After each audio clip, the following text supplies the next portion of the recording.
All right, so what's up, guys? One Piece chapter 850. Um, Ray of Hope. When I saw this title, first thing that came to my mind was maybe someone came to save the Straw Hats. Maybe it was some way, shape, or form of miracle. Jinbei escaped okay, or something out of a miracle happened that led to this title. But as we read through the chapter, it came to the conclusion. Ray of Hope was pertaining to Sanji. Now, cover page. I don't know if you guys noticed, but it was Smoker, a snake, and all the way to the right, it was kind of like a samurai guy. He had a top knot. I don't know if that seemed weird to you guys. Let me know what you think. So the chapter starts off with Chopper basically using Diesel in the form of like a carriage to get around the mirror world fast, and he has Brule in his backpack, and they made sure to state that as long as they stay in contact with Brule, they're able to basically maneuver in and out the mirror worlds. And every time Chopper went to a different mirror, the people seem to see them. I don't know if that's an advantage or a disadvantage, but either ways, we cut into Sanji. Chopper knows they didn't find Sanji. Their goal is to find anyone, whether it's Nami, Sanji, anyone. They just want to, I guess, basically get together and make a plan. But then we cut to Sanji, where Sanji was saying that he was making lunch for Pudding. It was a bento box. I want to try one of those too, though. But he was basically saying that he was making lunch for Pudding, and he was bringing flowers to help her basically coop, help her feel better. And as soon as we cut to Sanji, I was like, nah, please, not more pages of Sanji. But as we continue to discuss this chapter, you can see that I think that this is the first move that Sanji makes to on his comeback. But either ways, we cut to Luffy, and we see that Luffy was pulling away from the tack-looking nails that has him stuck to the walls in Big Mom's book world. And we see that he wants to pull away, even if it means ripping both of his arms, one or two. And the chapter stated that it doesn't matter if he loses one or two hands. Is and the way that they said it, they were saying it is if like Luffy has more than one or more than two hands, like he can just hop up and get hands. That's the way they made it seem. But we see that Luffy basically said that he wants to rip off his hands because of later down the line in the chapter. But we continue. Pedro versus Tamago. Pedro's bounty is 382 million. Tamago's bounty is 429 million. Those shits are so close to Luffy, and Pedro is like the same, higher than Zoro's. Not to say that he can obviously beat Zoro, but that shit is on the same level. What the fuck was Pedro doing? What the fuck was Tamago doing to have that high of a bounty? That shit was higher than Doflamingo's bounty. What were they doing to get this bounty, to get their bounty so high? What threat could they be? Then we go into a flashback where we see Pedro's friend Zeppo, where I'm guessing he was caught red-handed with Pedro, and apparently he had to do the roulette wheel with Big Mom, and when he spun the wheel, that motherfucker landed on 100 years. 100 years. I know it's not funny, but my guy Zappo tapped out at 30. We're gonna do some numbers here. My guy Zappo, he tapped out at 30, meaning he died after 30 years out of the 100 years was taken. So leave 70. Again, Pedro's the culprit here. Pedro have to basically take the remaining 70 years from his life. So we continue down the line. So Big Mom basically takes off 10 because Pedro gave him his eyes. She was basically saying that Pedro took Tamago's eyes, so you have to take not, she didn't necessarily suggest it, but Pedro suggested it because he had to get back to his home country. So yeah, but overall in total, they end up taking I think it's 50 years from Pedro. They took another 10 because Peckham's pleaded for him. So Lee took out 40, and Pedro gave an I. That's 10. That's 50. So they bargained 50 years of life off of Pedro's life, and Big Mom had to take 50. So yeah.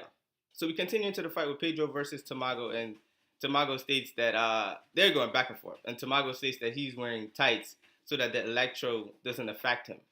So yeah, he came prepared for this fight, but I wonder if that's like a coward move rather than taking the full force of having this be a man-to-man fight. So yeah. Then we go into Pedro basically stating why he trusts Luffy so much because they save his town. And I want to put this, maybe it's just me that seems that this seems a little weird because someone just saved the town and you put the whole world on their shoulders, or you think that they can save the whole. It's kind of weird. It's kind of weird. Then we cut back into Sanji. Well, before we get into Sanji, Pedro basically lands it looks like a major blow on Tamago. So yeah. Then again we cut into Sanji. He went to give Pudding the flowers and the lunch, but the talking door, stopped him and was telling him that Pudding is busy. And Sanji basically remembered that Pudding had a balcony. So he cut through the halls, hopped on the balcony, and he contemplated about going in, and he thought of it as an invasion to our privacy. But he eventually goes and he sees Reiju sitting down in the chair. Leads us to last chapter where we saw Reiju bloody, but we don't know how she escaped. So he sees Reiju sitting down in the chair, and he basically sees this sinister look of Pudding. Now, I didn't trust this chick from the beginning. She seemed too nice. And before I continue right here, let me take a break real quick to say that, you know what, I'll just continue down the review. So Sanji sees Reiju sitting in a chair, and Pudding is basically spilling her guts to Reiju. She looks hurt and she looks tied down. She's basically telling him that she was acting and she won't marry Sanji. She will marry Sanji, but on the day of the wedding, she's gonna shoot Sanji, and basically the wedding is gonna be a massacre. They're gonna kill the whole Vinsmoke family. And apparently, Big Mom is acting through all of this, and I thought Big Mom has some, how could I say it? Some credibility is to her word. Like she said she's gonna do something, but she is a pirate at the end of the day. So yeah, and she was basically saying that how easy it was to trick the Straw Hats, how easy it was to trick the Vinsmokes by using Sanji. And let me just make a note to mention that tricking Luffy those is no accomplishment. Tricking Luffy is no accomplishment. Tricking Sanji is no accomplishment. Nothing. Cause who did it? Viola tricked him. Easy. Easy peasy. And again, she told Reiju that it's gonna be a massacre. I'm assuming Reiju probably didn't like what she heard, and they basically end up in an altercation. Don't know how they ended up in that situation, in that room, to say. But yeah. Now, this leads me to think that Big Mom is really good at planning. Like she was playing the Straw Hats all the way from the beginning, and she's playing a different ball game than just normal pirates. Like we see that Doflamingo was playing a different ball game with this whole mind scheme, his whole taking over. And let me go back to the War of the Bass. Whitebeard was playing a different mind game. He was basically him and Sengoku was going back and forth with war tactics. Sengoku wanted to do something to try to trick him into doing something. He wasn't falling for it. The way that he got into Marineford they were playing a whole different mind game, something that we haven't seen from Luffy yet. But maybe again that's where Sanji comes in, because he is the one on the crew that thinks. But Sanji hears all of this, and you can see the gloom in his face by Reiju. Pudding basically telling Reiju that she'll never marry Sanji. Well, she wouldn't marry him because he's well, you know what I mean. But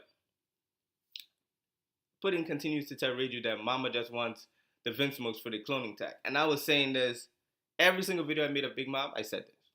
That's the only thing she wants from them, the cloning. And imagine if Caesar somehow managed to make people giants, and then she clones them. It's insane. It's insane. It's crazy. That's just it's as if Big Mom doesn't have a big enough army, but maybe the things that she create can't leave the island, or however far they go, they probably get weaker or something like that. But the ship had a spirit in it, and the ship was singing and moving. So yeah, but I don't do theories. I just try to make sense of things. But anyways, continue. Um, so Sanji basically hears all of this, and the chapter ends. Now, is this where Sanji basically starts his comeback, and this is where he self-destruct, is to where he finally sees the truth for what it is. There's in war, there's casualties, meaning Zeph. If he has to lose his hands to save his friends, casualties. Because Pudding also stated that Big Mom isn't gonna let the Straw Hats leave. She's not gonna let them leave, and that's what she whispered into Luffy those ears. When we saw her laugh the prison, she basically told Luffy that she's gonna kill Sanji on the day of the wedding, and Luffy seems pissed because she betrayed them. So yeah, Luffy is gonna fuck shit up when he gets free. And here's another thing. That basically ends the chapter, but here's the biggest mind boggle for this chapter. Last week, when we saw Pudding basically told Luffy whatever she told her. At that time, it was a secret, but we saw her crying, and we all assumed she was gonna sacrifice herself. Um, if she told Luffy that, why did she walk away crying? Was it just to trick the readers, or was this a blatant trick to us? Think about that. Instead of One Piece just staying in the One Piece world, meaning we could have seen just Pudding walking away with a deep shadow or a mean or sad face on Luffy. Those we saw Pudding crying. Why was she crying if that's what she told Luffy those? And what reason behind the surroundings that she's in that leads her to cry? Like, I understand if the guards, or maybe she had to trick the guards to get in, or it doesn't make sense to me. Let me know what you guys think down in the comment section. It doesn't make sense to me. It doesn't. It really doesn't. Biggest puzzle and biggest. I don't know. I don't know how to put it. I haven't had time to think about it, but I really enjoyed this chapter. I didn't enjoy the chapel part. That was like 4 pages. 4 pages I just read through in the blink of an eye and just skipped. I read it, but it just went by fast. Let me know what you guys think of this review. Until then, Merry Christmas. What else? Yes, help me come to a conclusion about why Reiju was crying. Why was she crying then? I don't know. But thank you guys for watching. Like the video if you did, dislike it if you didn't. Let me know in the comment section. Help me to solve that. But other than that, guys, thanks for watching.